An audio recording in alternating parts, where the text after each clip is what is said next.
This lesson is an introductory explanation to the declaration of arrays.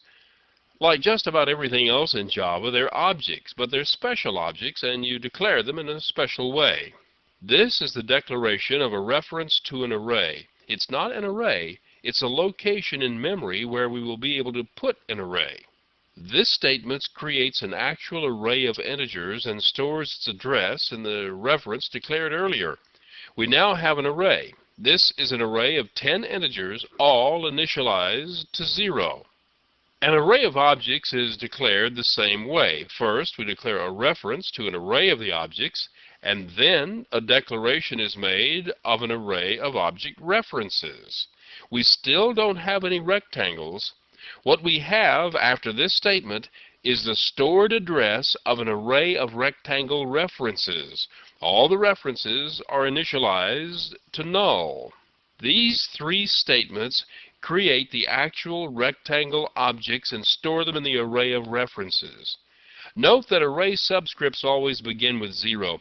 This is because Java subscripts are thought of as offset values, and the offset from the beginning of an array to the first member of the array is always 0.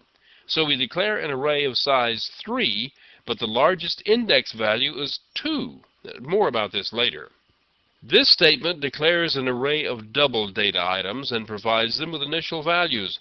Notice that the brackets are on the type declaration rather than the name as was done earlier. You can put them in either place. Java doesn't care. But this array declaration has a set of initial values provided for it.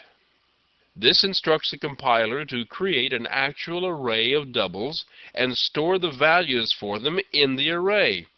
It's just a shorthand for writing all the individual statements. The size of the array is determined by the number of initial values included in the braces. Arrays are always a fixed size. Once you've created one, you can't change its size. The only way to change the size of an array is to create a new array and replace the old one.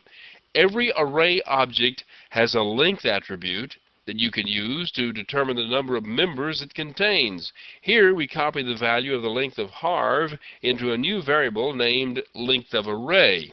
A call is then made to systemoutPrintln, which displays the text form of anything provided to it. This method takes advantage of the fact that everything in Java can be converted to a string. In this example, the number 4 is displayed because that is the number of members of the array. Multidimensional arrays are declared by having more than one set of brackets on the declaration. This example is a two-dimensional array. You can declare an actual array by using the new keyword and providing the actual sizes you want. In this case, this code declares a 5 by 10 grid of 50 integers, all initialized to 0.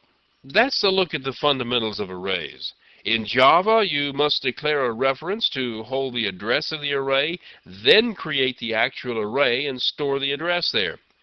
We'll be doing more with arrays in the near future.